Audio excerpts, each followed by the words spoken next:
के नादिया में रूस का बड़ा हमला हुआ है। यूक्रेन के सैन्य ठिकानों पर बम बरसाए गए हैं।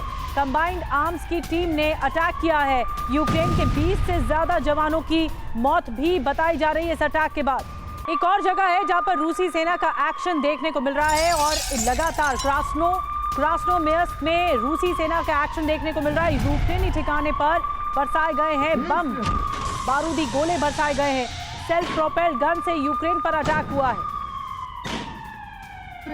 और मनीष के पास चलेंगे। मनीष, इस वक्त आप क्या स्थिति भांप पा रहे हैं मॉस्को से? क्योंकि देखिए, रूस अभी एक बहुत अहम प्लेयर है। जहां अमेरिका नजदीक आ रहा है रूस के, तो ये देखना होगा कि रूस का अगला कदम यूक्रेन के खिलाफ क्या होता है।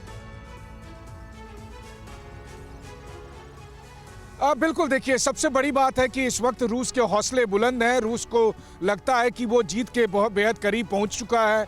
ग्राउंड पर उनकी स्थिति मजबूत है और आत्मविश्वास का आलम यह है कि साफ तौर पर खुलेआम ये कहा गया कि कुर्स्क में यूक्रेन के जो 6-7 हज़ार सैनिक हैं, या तो वो सरेंडर करें या वो मारे जाएंगे। और फिर पुतिन के इस स्टेटमेंट को और ज़्यादा एम्पलीफाई कर दिया जब ट्रंप ने कहा कि सेकेंड वर्ल्ड वॉर के बाद इतना बड़ा नरसंहार नहीं होगा जितना यूक्रेन के सैनिक मारे जाएंगे। तो इसके बरक्स अगर आप देखें तो यूक्रेन में तमाम शहरों पर रूस के जो अटैक हैं वो दरअसल यूक्रेन पर दबाव बनाने की वो कोशिश है जिसके तहत वो यूक्रेन को सीधा सीधा कहना चाह रहे हैं कि अब आपके पास विकल्प नहीं बचा है।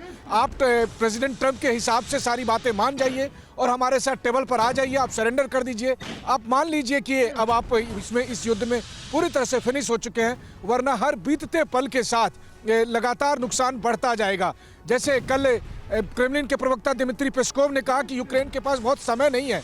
ऐसा नहीं है कि हमने सरेंडर करने का भी अनलिमिटेड ऑफर दे रखा है। वो ऑफर भी बहुत छोटा पीरियड है, जल्दी से मान जाओ वरना और ज़्यादा तबाही है। तो मुझे लगता है कि आने वाले कुछ घंटे और ज़्यादा तबाही लेकर आएंगे यूक्रेन के।